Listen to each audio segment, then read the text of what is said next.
അസ്സലാമു ലോകമാകമാനം സ്നേഹത്തിൻ്റെയും കാരുണ്യത്തിൻ്റെയും പടപ്പാട്ട് പാടി ധർമ്മത്തിൻ്റെ വഴിയിലൂടെ ഹിദായത്തിൻ്റെ വഴി തെളിയിച്ചു കൊടുത്ത പുണ്യപ്രവാചകൻ മുഹമ്മദ് മുസ്തഫ സല്ലല്ലാഹു അലൈഹി വസല്ലമയുടെ ജന്മദിന ആഘോഷവേളയിലാണ് നാം സംഗമിച്ചിരിക്കുന്നത്.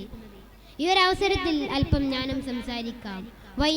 അല്ലാഹു തആല ഖുർആനിലൂടെ പറയുന്നു,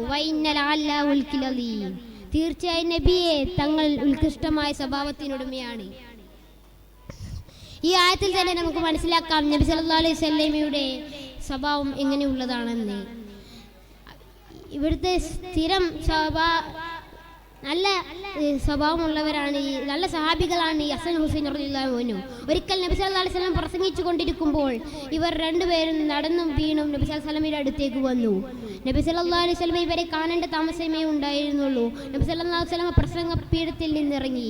എന്നിട്ട് അവിടുന്ന് പറഞ്ഞു, ഇവർ രണ്ടുപേരും വീണും ഉരുണ്ടും വരുന്നത് കണ്ടപ്പോൾ എനിക്ക് ക്ഷമ വന്നില്ല, അതുകൊണ്ടാണ് ഞാൻ ഇവരെ എടുത്തു മുന്നിൽ വെച്ചത്. നോക്കൂ രക്ഷിതാക്കളെ, എന്തൊരു സ്നേഹപ്രകടനമാണിത്.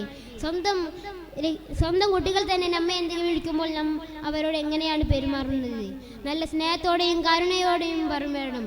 ഇത്രയും പറഞ്ഞുകൊണ്ട് ഞാൻ എൻ്റെ പ്രസംഗം നിർത്തുന്നു. അസ്സലാമു അലൈക്കും വറഹ്മത്തുള്ളാഹി തആല വബറകാതുഹു.